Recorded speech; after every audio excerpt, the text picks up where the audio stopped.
Hey guys, welcome to Chrysalis Invictus. So I'm just going to do a quick and easy, what do we need to know reading. So this is a general reading, timeless, for the collective. This message may not be for everyone. All right, we're starting out with the Eight of Cups. I see you moving away from something.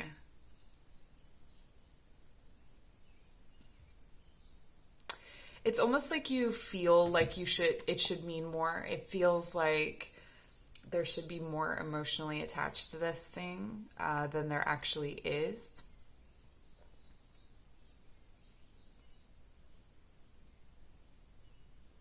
But most of the emotion and the processing has already happened. Okay, let's see. What are you moving away from?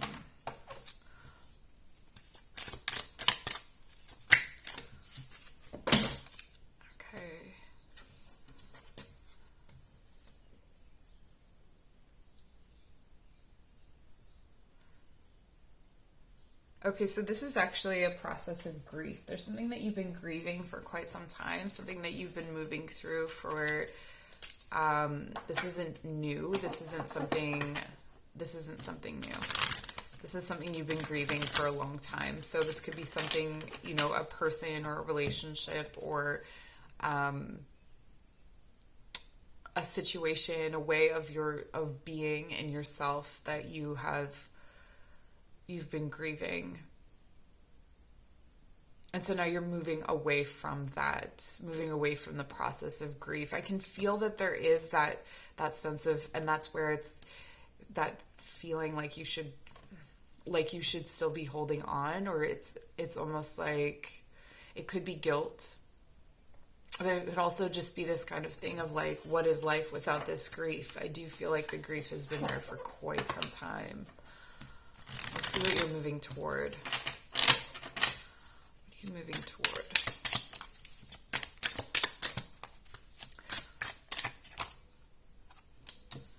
Okay, so you're moving toward...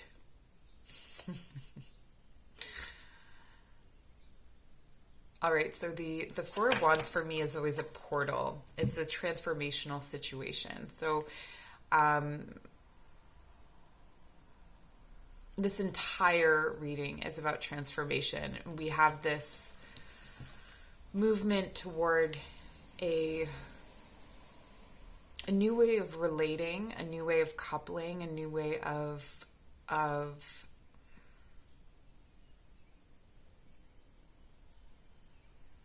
creating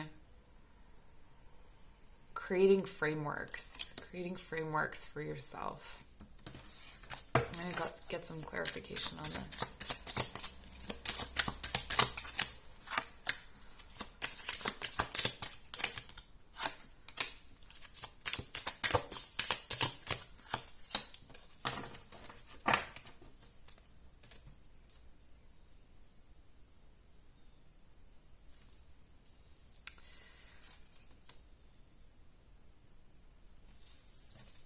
Okay, so I see a whole new world of possibilities opening up for you and choices that you didn't know that you had before.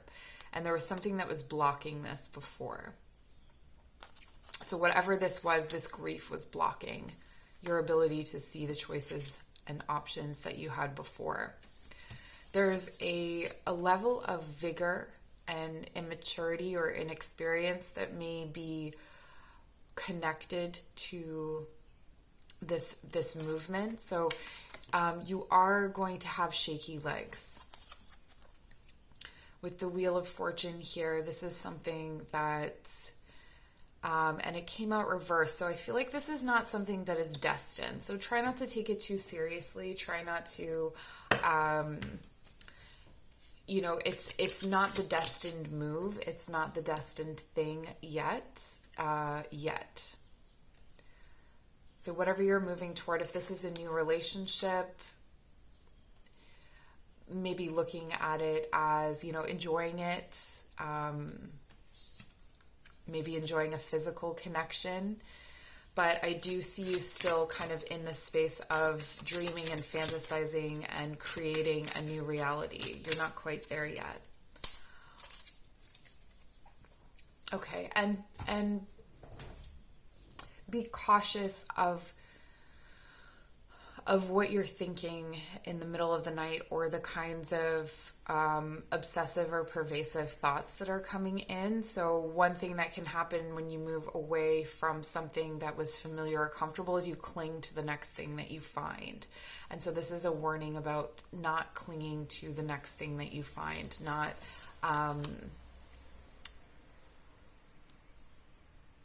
not making it your next big it thing, okay? And just taking a more exploratory attitude to whatever is coming up next.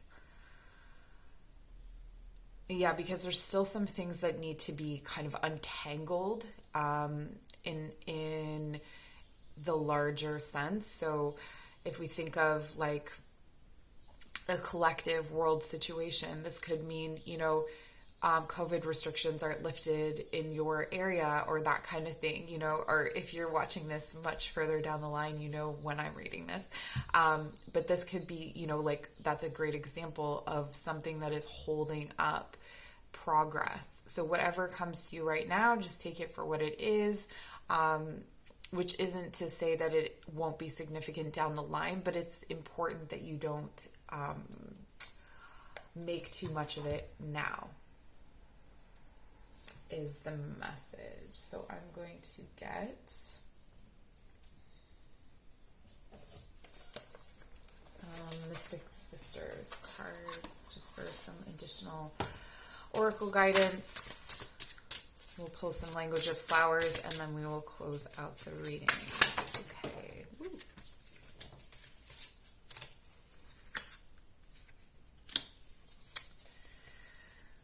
Oh, you have Urania and the charms of Ishtar. Okay, this to me, first we'll start with Urania. This is speaking to me of cosmic forces. Again, things much greater than yourself, and certain things have not aligned. They haven't snapped into place. They're not quite there yet. What I do see for you here is the advice to kind of stay in a space of balance, receptivity, objectivity, observe, maybe research, without committing to something at this time. At the charms of Ishtar, there's something mysterious and unseen. So this is a very similar message. There's something mysterious and unseen. There's something you cannot know right now. What you do know is that you are moving away, that you are ready to move away from this grief, or to, even if it's not that you're not grieving, it is at the very least letting go of bargaining, recognizing that it is okay to walk away. It is okay to let up on some of that grief. And I do feel like there is a new spiritual kind of guide coming in for you. There's someone or something you have not met yet that is going to be significant, and that won't be seen until this wheel turns. So until this the planets align in the right way. This could be at the end of Mercury retrograde, or at a full moon. Okay. Picture plant, insight. The answers are there for those who look. I feel like this is really about looking inward. Looking inward and not really gauging things by what you're seeing externally. Okay? Because there's still a newness. There's still an impermanence to the things that are coming in at this time. Moth Orchid, communication, listen and speak with greater care. This does indicate to me that it has something to do with Mercury retrograde. And about what you commit to and what you express about yourself, what you say about yourself, what you say about your situation. This could be a time when you're rapidly manifesting, and if you say, if you speak your anxious thoughts or you speak your fears, they could become manifest, and then you'll start to, get it'll take longer for this wheel to start turning again. Heliconia, realization, the answer is here, take heed. Yeah, so it's coming. You just have to trust. The key to all of this is patience and just allowing things to unfold. Okay, so that's what I have for you today. Thank you so much for joining. Check out the description box below for personal readings, yoga and meditation classes, or to make a donation to the channel. Bye.